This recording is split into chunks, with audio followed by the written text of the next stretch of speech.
네, 그럼 여기에 두 번째 질문이 또 나오게 되는데요. 에릭은 그녀의 고통에 책임이 있을까요? 그녀가 아내인 거죠. 아내, 그쵸. 안나의 몰락에. 책임이 있죠. 책임이 있는 거고 책임은 바람핀 거고.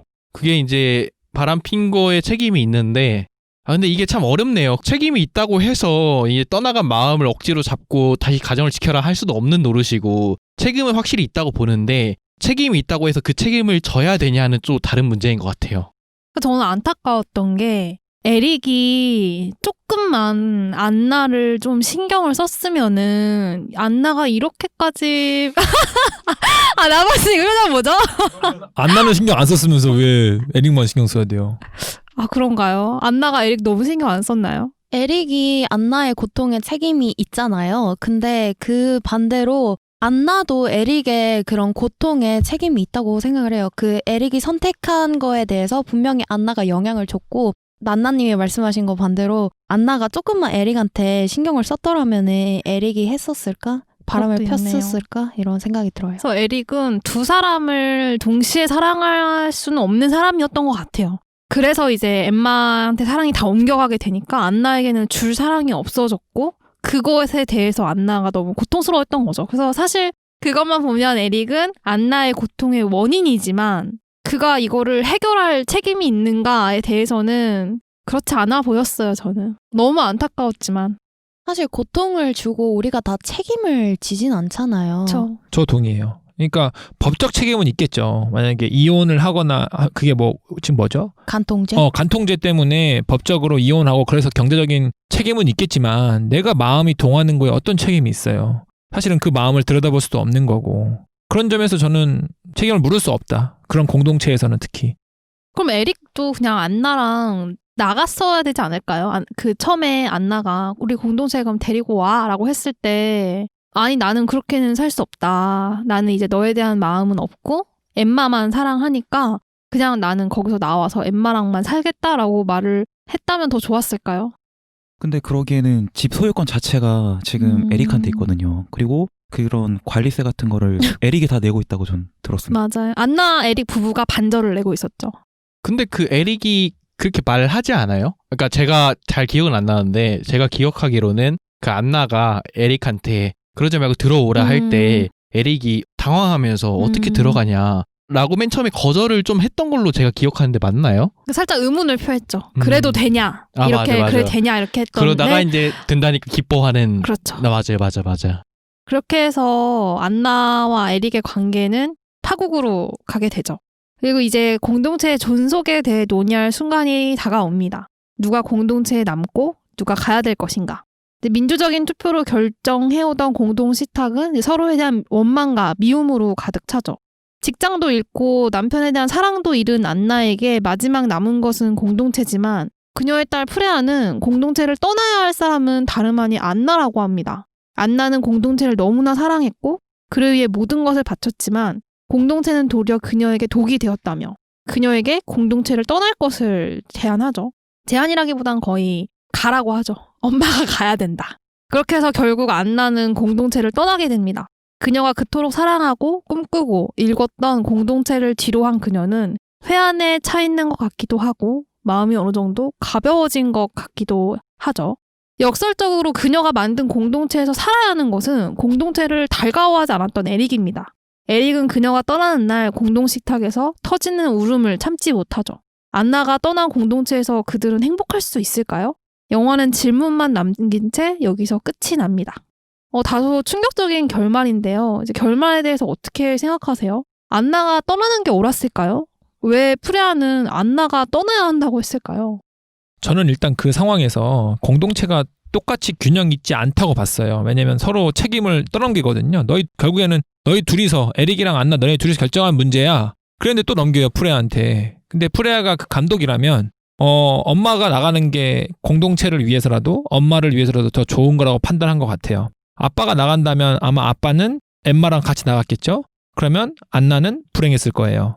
근데 안나만 나가면 아빠도 있고 그 엠마도 좋으니까 공동체가 유지되겠죠. 그래서 이제 안나를 위해서라도 공동체를 위해서라도 아마 프레아는 그런 판단을 하지 않았을까라고 생각이 드네요. 그렇게 생각하니까 굉장히 현명한 판단이긴 한데 저는 너무 충격인 거예요. 왜냐면 사실 프레아랑 엄마랑 좀 더 안나랑 친해 보였잖아요. 안나랑만 좀 더 친해 보이고 에릭이랑은 크게 대화를 나눈 장면도 없고 그리고 어떻게 보면은 프레아 입장에서는 아빠가 바람을 핀 거잖아요. 근데 그런 상황에서 그 공동체의 존속이라든지 안나의 어떤 행복 이런 거를 보고 그런 선택을 내릴 수 있다는 것 자체가 굉장히 대단해 보였어요. K 장녀인 저로서는 정말 어려운 선택이었을 것 같은데 그 하나 생각나는 게 이거는 제 그냥 개인적인 생각인데 딸이 프레아 맞죠? 네. 딸이 제가 보기엔 충분한 사랑을 받지 못했을 것 같아요. 왜냐면은 정말 충분한 사랑을 받고 자랐으면은 자기 감정 표현에 굉장히 충실했을 것 같거든요. 아빠에게 느낀 배신감을 바로 그 자리에 표현하거나 그랬을 것 같은데 자꾸 평화가 깨지지 않기를 바라면서 눈치를 보면서 자기는 그 상황에서 자꾸 빠져나가고 이 상황을 그냥 편안하게 유지시키려고 노력을 한단 말이에요. 딸아이가. 그런 걸 보면은 아이가 사랑을 충분히 받지 않고 항상 그 가족 내에서 눈치를 봐왔기 때문에 그런 게 또 여기서 적용돼가지고 아빠가 바람을 폈음에도 불구하고 자기가 봤음에도 불구하고 그거를 표현하지 않고 그냥 이 평화가 그냥 깨지지 않길 바라는 그런 마음이 생기지 않았을까라는 생각이 듭니다. 그래서 제가 아까 말했던 프레아가 엄마 아빠랑 별로 사랑하지 않았다라고 말하는 거고 만약에 사실 정말 엄마랑 사이가 좋았으면 아빠한테 화냈을 거겠죠. 나 엄마랑 같이 살 거라고. 나 엄마랑 같이 나갈 거니까 아빠가 문제라고. 왜 아빠가 나가야 돼? 이렇게 화를 냈을 거라는 거죠. 근데 그렇게 판단을 내린 이유는 엄마와 아빠한테 둘 다 공동체 그들을 어른들의 세계에서 소외당한 프레아는 그렇게 큰 감정적인 깊이가 없지 않았나라는 생각을 했어요. 저는 듣다 보니까 오히려 그런 것 때문에 더 어른스러운 선택을 했던 것 같아요. 왜냐면은 엄마 아빠와 관계가 밀접하고 감정적으로 굉장히 깊이 연루가 되어 있다면은 객관적으로 보기 정말 힘들잖아요. 우리가 흔히 생각하는 것처럼 막 부부의 세계에 나온 것처럼 막 엄마 어떻게 아빠가 바람필 수 있어 뭐 이렇게 했을 텐데 그냥 엄마 아빠도 한 어른 그리고 공동체의 그냥 한 일원 이렇게 봤다면은 좀 더 객관적으로 판단을 하고 뭔가 내 감정도 지키면서 선택을 할 수 있을 것 같거든요. 근데 이제 저는 이제 K 그 코리아에서 굉장히 유교적인 가족적인 문화에서 자랐기 때문에 뭔가 엄마 아빠의 어떤 그런 외도까지 얽힌 그런 문제에서 객관적이고 어른스러운 선택을 하는 게 너무 이렇게 거의 불가능해 보였어요. 저는 제 스스로는. 근데 프레아는 그런 환경이 아니었던 거죠. 사람으로 보는 환경, 그러니까 엄마 아빠로 또 보기보다는 공동체의 한 일원. 그랬기 때문에 그런 선택을 할 수 있지 않았나 생각도 드네요. 저는 안나가 자기 인생에서 권태로움을 느껴서 공동체를 모집을 한 거잖아요. 결국 개인을 위해서 공동체를 존재한다라는 생각에서 이렇게 공동체를 모집을 하고 대저택으로 불러들였는데 결국에는 공동체를 위해서 나가야 했잖아요. 그래서 저는 안나가 이렇게 떠나는 것 자체가 개인을 위해서 공동체가 존재를 하는 건지 아니면 공동체를 위해서 개인이 존재를 하는 건지에 대해서 시사를 한다고 생각을 했습니다. 철학적인 말이네요. 어렵네요. 근데 이거랑 좀 별개로 그냥 지금 생각해보면은 우리가 좀 안나를 부정적인 입장에서 바라봤잖아요. 안나의 입장에서 한번 생각해보면은 저는 안나가 좀 멋있는 사람이라는 생각도 들어요. 왜냐하면은 안나는 이제 자기가 말 뱉은 게 있고 자기가 그걸로 인해서 해온 게 있으니까 아무리 자기한테 불리하게 그게 작용을 해도 그걸 지키는 사람이라는 생각이 또 들더라고요.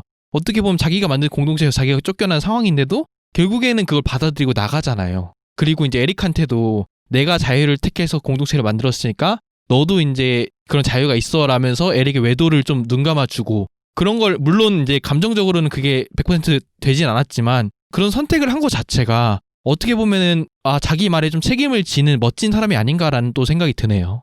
다 불태워보려고 했잖아요. 근데 중간에. 그쵸, 네. 맞아요. 근데 저는 그 장면 되게 인간적으로 보여졌어요. 떠나기 전날에 한번 불태우려고 하다가 이제 프레아가 한번 말리고 다시 이성을 찾아서 그 다음에 이제 어떤 작별 인사를 하고 떠나게 되죠. 그럼 이제 마지막 질문입니다. 영화를 보고. 안나가 떠난 후에 과연 공동체가 유지가 되었을까요? 저는 작가가 이 공동체가 유지가 안 될 거라는 복선을 깔아놨다고 생각을 해요. 저는 어떤 부분에서 그런 생각을 했냐면은 프레아랑 그리고 빌라스의 존재에서 그 복선을 찾았거든요. 빌라스라는 꼬마 아이는 심장병을 가지고 있는데 영화 마지막에 가서 심장병으로 죽게 돼요. 그리고 프레아 같은 경우에도 저는 마지막에 이 공동체를 떠나는 걸로 봤거든요. 이런 걸로 봤을 때는 이 공동체에 속해 있는 유일한 아이들인 빌라스나 프레아가 이렇게 공동체를 떠나는 걸로 봐서는 젊은 피가 없어지기 때문에 이런 공동체가 추후에 이제 존속되기 어렵다라는 작가의 의도가 포함되지 않나라는 거를 이런 아이들의 존재 여부에서 좀 찾을 수 있다고 봤습니다. 일단은 그 빌라스를 처음 들으시니까 청취자분들이 빌라스라는 그 9살짜리 남자 꼬마애도 공동체 일원 중에 한 명으로 있어요. 그 꼬마애가 마지막에 죽습니다. 근데 저는 여기서 좀 질문 드리고 싶은 게 프레야가 떠나나요? 마지막에? 안 떠나지 않아요? 저는 떠난다고 생각을 했거든요. 어떤 그 부분에서? 남자친구랑. 남자친구 폼에 안기잖아요. 근데 남자친구 데리고 와서 같이 공동체랑 행복하게 있잖아요. 저는 그러니까 제가 봤을 때는 영화를 봤을 때는 떠나는 걸로 봤고 그리고 빌라스가 영화 중간에 발작을 한번 일으켜요. 그럴 때는 공동체가 잘 유지되고 있던 상황에서 발작을 일으키고 그때는 빌라스가 살거든요. 그런데 영화 후반에 가서 어떤 갈등이 생기고 안나가 떠나야 될 때는 빌라스가 발작을 일으키는데 그때는 빌라스를 살리지 못했어요. 저는 이런 걸로 봤을 때는 프레야가 떠나는 게 맞지 않나? 그래서 이 공동체가 유지되기 어려울 거라는 작가의 어떤 의도가 깔려있지 않나라는 제 생각일진 모르겠지만 맞아요, 그런 맞아요. 생각을 좀 해봤습니다. 제가 조금 더 추가 설명을 드리자면은 이제 빌라스는 안나가 이제 불러온 공동체 부부의 아이인데 이제 어린 남자이고 프레야보다 어려요. 그리고 고질병을 앓고 있는 아이예요. 근데 그 아이가 공동체 오자마자 프레야한테 사랑에 빠져요. 그 사랑한다고 고백을 하고 이제 그렇게 지냈는데 프레야한테 남자친구가 생기죠. 남자친구가 생기고 남자친구를 공동체에 소개를 하는 장면이 나오고 그걸 본 빌라스가 사랑해 라는 그 말을 혼잣말처럼 이렇게 중얼거리거든요. 그래서 이제 그런 장면이 들어가 있죠. 저는 안나가 떠난 후 공동체가 유지되지 않을 거라고 생각을 합니다. 사실 이 공동체 자체가 자연적으로 발생된 그런 집단이 아니잖아요. 안나라는 개인의 욕심으로 인위적으로 이렇게 조작된 공동체라고 생각을 하고 이러한 욕심으로 생성된 것들은 유지 존속할 수가 없다고 생각을 해요. 그렇기 때문에 안나가 떠나더라도 반복된 일이 발생을 할 거고 그러면 또 이러한 일들을 겪으면서 결국은 파멸하지 않을까 이런 생각을 해봅니다. 그 성인들끼리 모여있는 집단을 공동체라고 본다면 저는 공동체가 갈 거라고 봤어요. 마지막 장면에서 보면 식탁에 모여가지고 다 같이 이제 맥주로 해가지고 짠 하거든요. 그때 저는 딱 그 찰나가 딱 보였는데 그걸 작가가 의도한지는 모르겠지만 엠마가 나중에 컵을 제일 늦게 들어요. 이따 보세요. 무슨 말이냐면은 다 같이 모여서 우리 짠 하는데 엠마는 되게 서둘러서 막 급하게 컵을 해가지고 뒤늦게 짠을 하거든요. 지금 그 의도가 뭐냐면 그 공동체에 들어가려고 노력하고 있는 거라는 액션으로 봤어요. 그리고 그 공동체는 유지될 거라고 저는 봤습니다.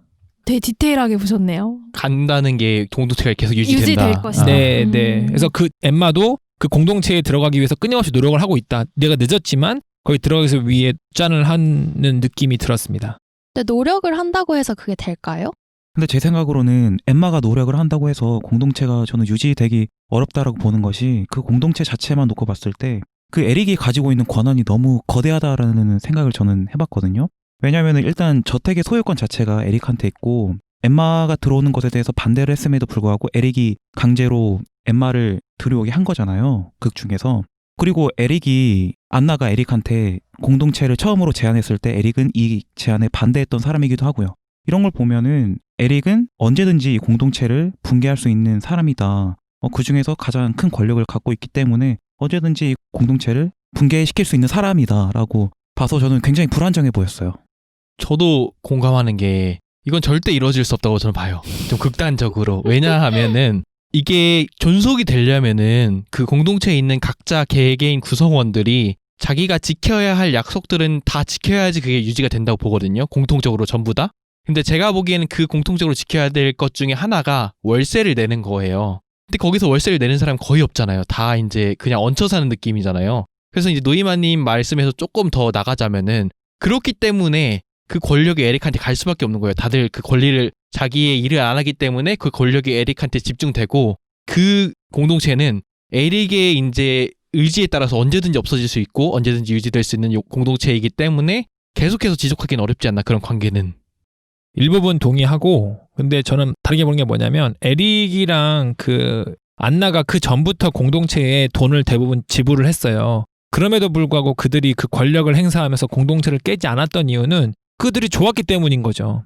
그런데 지금 안나가 나가면서 에릭한테 이제 권력이 모였을 거예요. 근데 에릭이 너네 다 나가 이렇게 했던 이유는 뭐냐면 안나가 엄청 이제 에릭한테 서로 부딪히면서 그랬던 건데 지금 만약에 에릭이 엠마를 만나면서 되게 평안하고 친구들끼리 만나는 게 너무 좋다면 그 권력이 있음에도 불구하고 그걸 행사하지 않을까라고 봤습니다. 저는 공동체가 당장 없어지지 않을 거라고 생각을 하지만 이전의 공동체는 아니라고 생각했어요. 왜냐하면은 원래 사실 그 공동체를 만들면서 그 문제를 알고 있었거든요. 그 공동체원들도. 이거를 소유권이 계속 에릭한테 있고 하면은 민주적으로 모였지만 민주적이지 않잖아요. 그래서 공동 소유권으로 설정하려고 했어요. 그리고 실제로 진행이 됐었는데 중간에 이제 그 과정이 끝나기 전에 에릭이 화를 내죠. 폭발하는 장면이 나와요. 그래서 거기서 이거 우리 공동 소유 아니야? 라고 했는데 수수료를 안 냈던가? 그래서 마지막까지 그 권리를 나눠 갖지 못한 상태에서 깨져버렸거든요. 그리고 이제 안나가 그 가치를 이끄는 사람이었고 뭔가 이제 사교적인 걸 담당하던 사람이었는데 그 사람은 떠나게 되고 에릭과 엠마라는 새로운 구심점이 생겼는데 전 여기서 약간 로마 공화정에서 황제정으로 넘어가는 그런 느낌이 좀 있었어요. 이제 앞으로 절대 모두가 같은 권리를 나눠 가진 민주적인 상황은 아닐 거예요. 민주적으로 보일지라도 이미 모두가 이게 만약에 진지하게 가면은 모든 소유권은 에릭에게 있다는 걸 알고 있고 에릭이 한번 그 민주적인 식탁 테이블에서 니들 이럴 거면 다 꺼져라고 했던 것처럼 그런 일이 다시 있게 되면 우리 모두 다 찍소리 못하고 쫓겨나야 된다는 걸 이미 알게 되어버렸기 때문에 민주적으로 보일지라도 다들 어느 정도 에릭의 눈치를 보게 될 거라는 거죠. 그래서 저는 공동체가 유지되더라도 이전의 그런 민주적인 느낌보다는 어느 정도 눈치를 보고 에릭 중심적인 공동체로 변질이 된 상태로 갈 거라는 생각이 들더라고요. 자, 그럼 이제 감독에 대해서 한번 얘기를 해볼게요. 영화 사랑의 시대는 감독 토마스 빈터베르그의 자서전적인 영화로 평가받고 있는 만큼 영화를 제대로 이해하려면 감독의 생애에 대해서 알아야 합니다. 토마스 빈터베르그는 69년생 덴마크 영화 감독입니다. 당시 유럽은 68혁명으로 인한 새로운 시대가 열리고 있었습니다. 68혁명은 베트남 전쟁에 대한 반발로 일어난 반전, 반체제, 반문화 운동입니다. 당시에 2차 전쟁 이후에 태어난 세대들은 전쟁을 일으킨 기성세대에 대한 반감과 전쟁 이후 나치 청산이 제대로 이루어지지 않는 것에 대해서 굉장히 비판적이었으며 전후의 빈부격차, 인종차별, 도시 빈민 등의 사회적 갈등을 겪고 있었습니다. 이때 베트남 전쟁은 이 모든 갈등을 폭발시키는 도화선이 되었으며 청년들은 반정과 반체제를 외치며 거리로 나왔습니다. 68혁명은 미국의 흑인 민권운동, 독일의 나치 청산, 우드스톡으로 대표되는 히피 문화, 금지에 대한 저항과 공동체의 삶에 대한 여러 가지 시도 등을 낳았습니다. 68혁명에 대해서 아시는 것이 있으신가요? 혹시 68혁명에 대한 평가도 궁금한데요. 제가 아는 거는 대학교 때 들었던 프랑크푸르트 학파밖에 잘 모르는데 제가 사회과였거든요. 그때 교수님이 엄청 프랑크푸르트 학파를 좋아하셔가지고 뭐 하버마스랑 호르카이머 어려운 맞나요? 이름들 나오네요. 아도르노, 베냐민 얘기했는데 지금은 이름밖에 몰라요. 그 사람들이 무슨 얘기를 했고 프랑크푸르트 학파가 어떤 변화를 일으켰는지 하나도 기억이 안 납니다. 그래서 평가할 수 없겠네요. 죄송합니다, 교수님. 살짝 제가 아는 얄팍한 지식만 얘기하자면은 당시에 이제 헤겔의 변증법적인 철학이 이미 있었죠. 정반합 해가지고 세상은 정과 반이 부딪히고 합으로 해서 더 나아간다라는 거였는데 이제 2차 세계대전을 겪고 나니까 그렇지 않은 거예요. 인간이 굉장히 진보했다고 생각했고 더 나은 존재라고 생각했는데 이런 전쟁 앞에서는 짐승보다도 못한 그런 참상들을 보고 인종을 거의 무슨 인종 청소라는 말이 나올 정도로 한 인종에 대한 학살이 이루어지고 나니까 사회가 꼭 진보하지는만은 않는다라는 이런 비판적인 이론이 이렇게 나오게 된 거죠. 그리고 또 다른 생각이 있으신가요? 사실 68혁명 하면은 이미지적으로는 히피 이미지 이런 거 생각하시면 돼요. 막 총구 앞에서 꽃을 내미는 사진이라든지 우리는 이제 전쟁보다는 평화를 원한다라는 노래. 영화로는 대표적으로 68혁명의 분위기를 보여준 영화로는 바더 마인호프라는 영화랑 몽상가들이라는 영화가 있어요. 바더 마인호프는 좀 더 이제 다큐멘터리에 가까운 영화인데요. 독일의 이제 68혁명에 굉장히 심취한 독일의 대학생들이 이런 사회운동 단체를 만들었어요. 굉장히 과격한 지금 시선으로 보면 거의 테러거든요. 자신들이 반대하는 사람들을 막 암살하고 막 폭발물을 던지고 그러면서 우리가 옳은 사회혁명을 하고 있다라는 것을 주장하는 청년 단체였는데 평가가 굉장히 갈리고 있는데 비판적으로 보는 시선이 상당히 많아요. 그냥 테러 단체에 불과하다라고 보는 시선도 있고 이들이 한 것도 사회운동이다 이런 게 평가가 갈리는 것에 대해서 다룬 게 이제 바더 마인호프고 근데 몽상가들은 그때 이제 혁명과 뭔가 자유로운 분위기 그리고 이제 성해방에 대한 것도 굉장히 많이 다루거든요. 쌍둥이 남매와 그 친구 한 명, 남자친구 해서 남자 둘 여자 하나가 이렇게 같이 살게 돼요. 셋이 같이 사는데 굉장히 뭔가 야릇하고 나른하고 또 보면 좀 야해요. 그래서 제 친구들 중에는 되게 그냥 야한 영화로 알고 있는 친구들도 있는데 그 당시 사회적 배경을 보면 이런 68혁명의 분위기가 전반적으로 깔려있는 청년들의 모습들을 되게 비추고 있는 영화입니다. 이것도 추천을 드리고 싶어요. 제 68혁명 잘 모르는데 그 히피 문화 좀 유행했을 때 그 베트남 전쟁 그때 그게 연결되는 건가요? 그쵸. 그게 68혁명의 영향이에요. 근데 저는 개인적으로 저도 잘 몰라요. 잘 모르는 입장에서 그냥 개인적인 생각을 말씀드리자면은 저는 그런 혁명이 결국에는 실패했다고도 볼 수 있잖아요. 그 혁명 때문에 이제 국가의 뭐 사회 체제가 바뀐 건 아니니까 저는 그럴 수밖에 없다고 봐요. 왜냐면은 인간의 본성은 그렇지 않거든요. 그들은 평화를 외치고 인간의 좀 본질적인 거 그냥 나는 여러 사람하고 자유롭게 사랑할 수 있는 권리도 있고 나는 평화를 원하고 뭐 성적인 거 성관계도 자유롭게 맺고 싶고 그런 문화가 아마 그런 운동에 담겨 있을 거라고 생각하는데 인간의 본성이 저는 그렇지 않다고 보거든요. 왜냐면 인간의 본성은 계속 소유하고 싶고 계속해서 나아지고 싶고 계속해서 내가 성장하고 싶은 게 인간의 욕망인데 그런 거랑 살짝 대비되는 운동이지 않았나. 근데 소유하고 싶은데 소유되고 싶지는 않아 하지 않아요? 그렇죠. 소유되고 싶지 않은데 그게 또 연결이 되는 거잖아요. 그러니까 소유되고 싶지 않은 거는 누군가에게 소유받고 싶지 않은 건데 그렇다면은 반대로 나도 소유하면 안 되잖아요. 근데 그게 아예 성립이 안 되는 거죠. 왜냐하면 나는 소유하고 싶기 때문에 인간의 본성이기 때문에. 그게 부조화가 돼서 뭐 그런 불륜이나 이런 것들이 나오는 게 아닌가 싶습니다. 저는 의미 있는 것 같은데요. 저 잘 모르지만 들어보니까 인간이 약간 자유에 대한 추구라든지 뭐 이런 약간 반발로 사회가 너무 강력하게 억압한다든지 통제한다든지 공동체주의로 가야 한다라고 말하는 것들 굉장히 불편할 때가 있잖아요. 저희들도. 그래서 그런 점에서 68혁명이 그런 의도라면 그런 약간 공동체주의나 이런 강한 우리가 막 해야 된다라는 거에서 좀 반대되는 의미라면 전 충분히 의미가 있는 것 같고 물론 아까 말했던 그런 폭력적이라든지 이런 거는 좀 문제가 될 수 있지만 어쨌든 그런 반대되는 의견들이 있어야 건강한 사회가 아닌가 싶기도 하고요. 저도 그 당시에 파시즘을 깨는 데는 반드시 필요했던 단계라고 생각을 해요. 근데 정체되기에는 68혁명이 방향성이 좀 건설적이지 않지 않았나. 왜냐면 사실 반전 평화라고 하면은 뭘 안 해야 되거든요.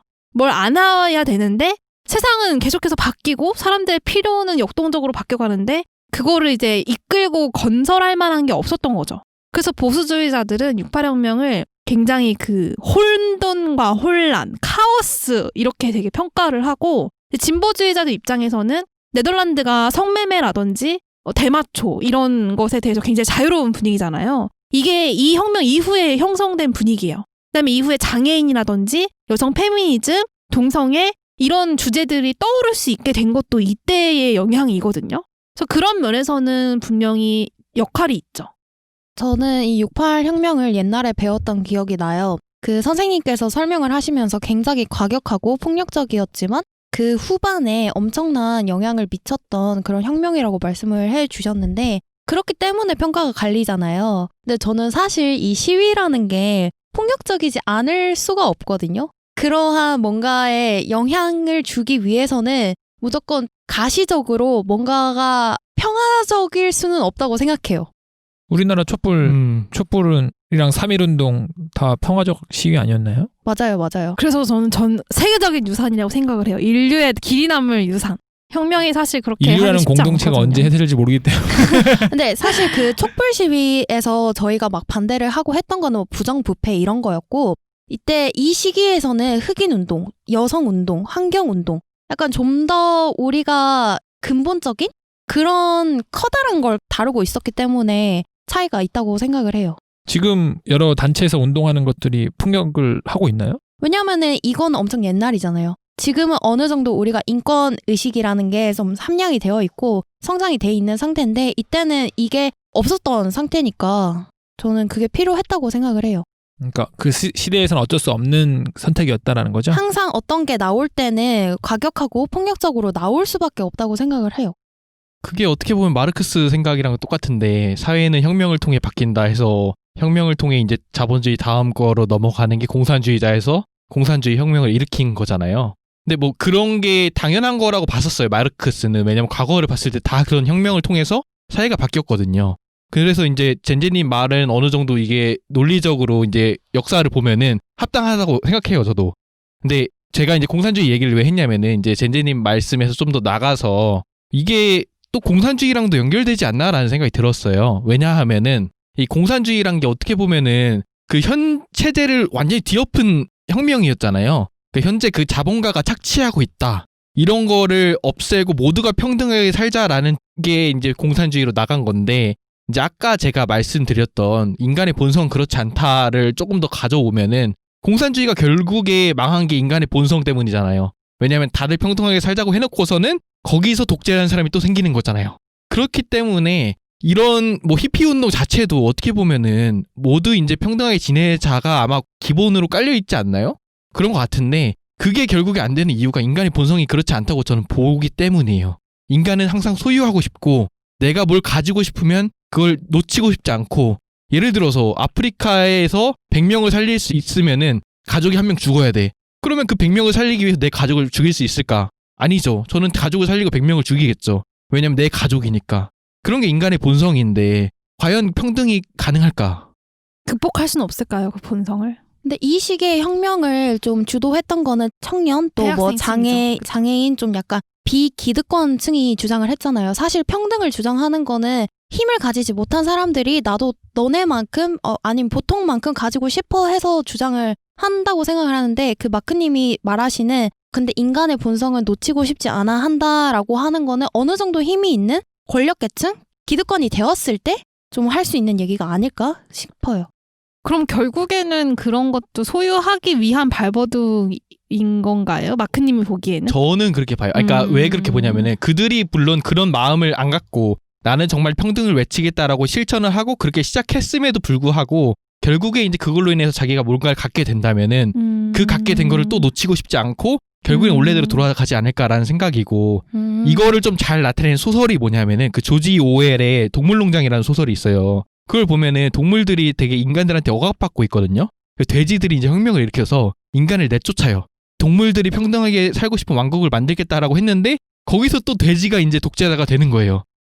일단 지금 우리가 대화하고 있는 게 마크님이 말한 그 인간의 전제라는 프레임에 있기 때문에 지금 논의가 계속 그 마크님의 말로 돌아가는 것 같은데, 일단 만약에 전제가 틀렸다고 한다면, 전제에 대해서 인간이 소유하고 자유한다는 거에 대해서 모든 사람들이 동의하지 않는다면 일단 이렇게 말이 안 될 것 같고, 제가 말하고 싶은 거는 이제 사회주의라든지 그런 것들이 완전한 평등, 완전한 자유는 세상에 있을 수 없다. 당연히 이상적이기 때문에 지금은 완전하게 개인의 자유를 보장하는가? 아니라고 보거든요. 우리도 제한이 있는 것처럼 마찬가지로 완전한 평등을 할 수는 없지만 완전한 평등을 추구하는 사회로서의 시도라고 저는 보는 것 같아요. 전 특히 요즘에 계속 그런 얘기 나오는 것 같거든요. 저도 인간이 가진 어떤 안전, 소유, 그리고 다른 사람들과의 어떤 경쟁, 불안 이런 게 있는 이상 항상 전쟁이 있었고 지금도 있는 것처럼 그런 걸 다 한 번에 종식시킬 수는 없겠지만 방향성은 전 항상 있다고 보거든요. 결국 인간이 어떤 거를 추구하는가? 그러니까 이런 이상적인 공동체, 안나의 시도가 실패하고 또 미래에 또 이런 걸 해도 실패할지라도 사람들은 이런 걸 원한다는 거죠. 그 찰나의 순간이라도 그 완벽해 보이는 그런 순간, 모두가 민주적으로 이상적인 공동체에서 나누며 사는 것, 그거를 원하는 이상 저는 이러한 시도는 계속해서 일어날 거고 언젠가는 좀 더 길게 유지가 되지 않을까라는 생각이 들어요. 감독 토마스 빈터베르그는 이런 68 혁명의 분위기에서 67년 덴마크에서 태어났습니다. 1970년대 덴마크에 코하우징 운동이 있었는데 이는 다양한 소득 수준, 연령대, 문화권의 사람들이 모여서 공동체 속에서 공동체의 영위를 위해 서로의 업무를 할당받아서 함께 일하고 나누며 생활하는 것을 말하죠. 공동체 사람들은 철저히 민주적인 방식으로 일을 운영했고 토의, 토론, 투표를 통해서 중요한 사안들을 함께 결정했습니다. 뿐만 아니라 개인적인 공간과 삶, 선택도 충분히 존중받을 수 있도록 하여서 함께하되 희생하지는 않는다라는 가치로 사적 영역과 주체성을 보장받으면서 공동체와 양자의 번영을 누리는 것이 이런 코하우징 운동의 핵심 가치였죠. 아주 이상적으로 들리지 않나요? 저의 꿈 중에 하나가 이러한 마을에서 살면서 마을에서 죽는 거예요. 좋아하는 사람들과 함께 살면서 자주 만나고 생활하고 시간을 보내다가 이러한 사랑하는 사람들에게 둘러싸여 죽는 것. 많은 사람들이 바라고 원하는 모습 중에 하나가 아닐까요? 이런 공동체에서의 삶을 꿈꿔보신 적이 있으신가요? 없습니다. 단호박! 혼자 살고 싶어요. 단호박! 낭만 파괴. 개인주의 마크! 아니 난나님이 되게 이상적으로 되게 낭만적으로 우리 모두가 이런 거에 살고 싶지 않나요? 이렇게 써오셨는데 죄송합니다. 저만 그런 걸로. 이게 근데 옛날과 현재에서 되게 보는 관점이 다르잖아요. 옛날에는 이제 공동체 사회에서 태어났잖아요. 뭐 옆에 애를 받아주기도 하고 뭐 음식 나눠 먹기도 하고 근데 이제 주거 환경이나 라이프 스타일이 다 변하면서 이제 옛날 집과 지금은 많이 다르고 아파트, 단절, 개인의 영역 존중하는 그런 문화 뭐 이러한 환경에서 자란 저희는 사실 공동체에서 자란 경험이라고 딱히 말할 게 없는 사람도 많을 수 있을 것 같아요. 전 그래서 더 이상화하는 것 같아요. 저는 많이 꿈꾸거든요. 아, 저는 선생님 하면서 제가 원하는 학교 정말 좀 마음 많은 사람들끼리 모여서 학교를 만들겠다라고 생각을 했던 게 이런 작은 공동체죠. 교육 공동체인데 제 결론은 뭐냐면 저 중심이라는 거예요. 지금 난나님도 말했다시피 내가 좋아하는 사람들이라고 했는데 내가 좋아하지만 그 사람들끼리 서로 다 좋을 수는 없다는 거예요. 그게 가장 큰 전제라는 거예요. 제가 나중에 우리 학교 내가 만들어가지고 내가 지금 친한 애들 아니면 나랑 좀 마음 많은 애를 다 물러보았는데 얘네들끼리 안 맞는 경우가 있을 수밖에 없다는 거예요. 그러면 그건 공동체가 아닌 거죠. 그래서 내가 생각하는 공동체가 너무 이상적으로 바라봤구나. 그래서 결론은 이상적인 공동체를 바라보면 안 되겠구나라고 전 깨달음을 얻었죠. 저도 조금 더 붙이자면은 제가 아까 공동체를 꿈꿔본 적이 없다고 했잖아요. 그 이유는 그 이면에 깔려 있는 거는 저는 공동체가 이루어질 수 없다고 보는 입장이에요. 개인적으로는. 왜 그렇게 생각을 하냐면은 이제 사람이 여러 명이 모이기 시작하면은 그리고 그 여러 명이서 함께 같이 산다고 했을 때 그 안에서 분명히 문제가 발생하고 갈등이 생기기 마련이거든요. 그리고 그 중에서는 조금 더 희생해서 피해보는 사람도 분명히 발생할 거고 또 그 중에서 자기 이득을 챙기는 사람도 분명히 발생할 거예요. 왜냐면 모든 사람이 다 천사이진 않거든요. 모든 사람이 다 다르고 그 중에서는 어떤 사람은 이기적인 사람도 있고 권력을 갖고 싶은 사람도 있고 어떤 사람은 그게 너무 싫어서 자기가 희생해서 그걸 지키고 싶은 사람도 있을 텐데 그런 다른 사람끼리 모이면은 결론은 누군가는 상처받고 누군가는 거기서 이득을 취하는 게 인간이지 않을까. 그리고 사회 구조를 봐도 딱 그런 것 같아요. 제가 자꾸 인간의 본성 하는데 제가 말씀드리고 싶은 거는 인간의 본성이 이렇다 그래서 안 된다 해서 끝나는 게 아니라 제가 생각할 때는 인간의 본성이 이렇기 때문에 이 본성을 먼저 파악하고 이해를 한 다음에 그 다음 단계를 가야지 먼저부터 이상적인 걸 꿈꾸고 일단 그걸 가면은 이게 안 맞지 않을까라는 생각에서 조금 더 우리는 인간이 모를까 그거에 대해서 좀 전제를 연구할 필요가 있지 않나라고 생각이 듭니다. 저희 집안이 되게 특이해요. 저희 집안이 막 명절에 모이면은 장기자랑하고 막 그 장기자랑해서 자란 순서대로 돈 주고 진짜 화목한 가정인데 저희 집안에서 맨날 얘기를 했던 게 있어요. 나중에 우리 돈을 많이 벌면은 한 아파트에서 같이 살자. 그래서 1층은 할머니, 2층은 첫째 딸, 셋째 층은 뭐 이런 식으로 나눴어요. 근데 저는 이게 되게 제가 생각하는 이상적인 공동체는 이거예요. 같은 한 집을 쓰되, 그러니까 같은 아파트 안에 있대 방을 같이 쓰지 않고 거실을 같이 공유하지 않고 또 만나려면 언제든지 만날 수 있는데 개인의 영역을 존중해주는 그게 저는 현대 사회에서 제가 꿈꾸는 이상적인 공동체라고 생각을 하거든요. 공동체는 결국 개인의 희생이 필요할 수밖에 없거든요. 공동체를 만든다는 것 자체가 저는 그게 싫어요. 저는 우리가 아니라 내가 최고, 너가 최고 이렇게 개인을 좀 존중해주는 그런 사회가 좋거든요. 아마 지금 난나님 표정이 어두운 걸 보니 제가 낭만을 또 깼어요. 아닙니다. 꿈꿀 수는 있죠. 그쵸. 네. 저는 꿈꾸고 있고 아직도 꾸고 있고 미래도 꿀 것 같아요. 이런 걸 제가 너무 좋아하기 때문에 이상적인 공동체 해외에 이런 공동체 시도들이 굉장히 많이 있어요. 영국의 토트너스라고 전환마을 만든 것도 있고 인도의 오로빌 그리고 영국의 또 그 써니힐 이런 데도 있고 다양하게 있기 때문에 전 그래서 이런 외국에 있는 공동체를 쭉 도는 여행을 하고 싶다는 생각도 종종 하거든요. 그래서 이런 이상적인 공동체 꿈꾸시는 분들 힘내세요. 응원합니다. 더 많아지기를. 국내에도 하나 있잖아요. 팜프라촌이라고. 그거는 근데 네. 조금 약하죠. 아직은 이제 시작 단계. 그쵸. 이제 네. 막 어디 있어요? 지역에서 남해에 네, 있는 걸로 알고 있는데 그리고 목포에 괜찮아 마을도 있어요. 목포에 괜찮아 마을도 제가 되게 주의 깊게 이렇게 보고 되게 응원하고 있는 모임인데 더 많아졌으면 하는 마음이 있네요. 그러면 난나님이 거기 들어가실 건가요? 아니면 안나처럼 만드실 건가요? 계획. 만들고 싶어요. 근데 제 친구가 말하기를 되게 핵폭을 했는데 그럼 너 주변에 너를 믿고 살 사람이 많아야 된다고 막 이렇게 막 하더라고요. 근데 그게 쉽지 않죠. 제가 바라는 거랑 그럴 수 있는 거랑은 또 좀 다르기 때문에. 그럼 난나님은 공동체 만들어서 어떤 규칙으로 어떻게 생활하실 계획이에요? 저가 꿈꾸는 그림은 일단 공동 식탁에 가까워요. 같이 막 나눠 먹고. 그러니까 제가 약간 부제가 술 빚는 마을이거든요. 다 이렇게 술 빚고 하면서 하루하루가 축제처럼 그런 이미지가 있어요. 누가 이래요?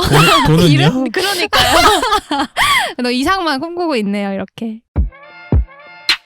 토마스 빈터베르그의 작품은 이제 공동체에 대한 감독의 생각을 중심 주제로 담고 있는데요. 도그마 95원칙이라는 게 있어요. 이제 덴마크 감독 4명이서 이제 모여서 만든 원칙인데 여기에 의거한 작품이 셀레브레이션이라고 하는데 여기서는 가족이라는 공동체 내에서 어떻게 갈등이 감춰지고 폭로되는가를 다루고 있어요.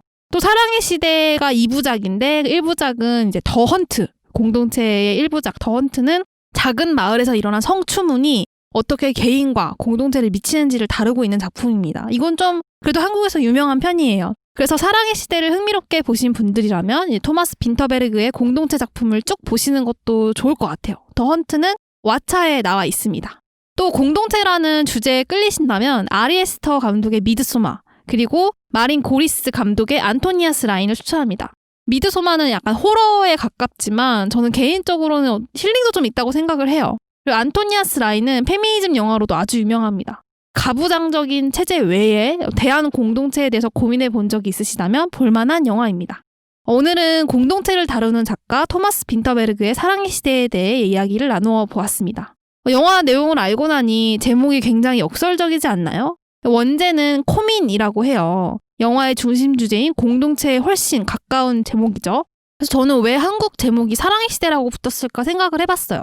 영화 중에 사랑의 시대가 한 번 언급이 됩니다. 공동체의 가장 어린 막내이자 고질병을 앓고 있던 빌라스가 자기가 사랑하던 프레아가 자신이 아닌 피터와 사랑에 빠지게 되자 그가 말했던 대로 9살이 되던 날 사랑해 라는 말만 남기고 그 다음날 죽게 되죠. 그의 죽음에 대해서 이제 공동체 사람이 헌사를 남기는데 빌라스는 사랑의 시대에서밖에 살 수가 없어서 먼저 이 세상을 떠났다고 합니다.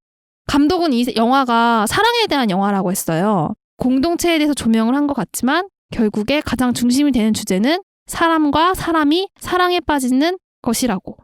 그렇다면 과연 사랑의 시대는 이제 끝이 났을까요? 그 답은 지금 오로지를 듣고 계시는 청취자 여러분들에게 던져놓고 이만 오늘 주제를 마치도록 하겠습니다. 오늘도 슬기로운 지식 한 잔에 취하세요. Cheers! toujours madame madame mais mon cœur toujours padam padam avec un café avec une baguette marchant sous la tour Eiffel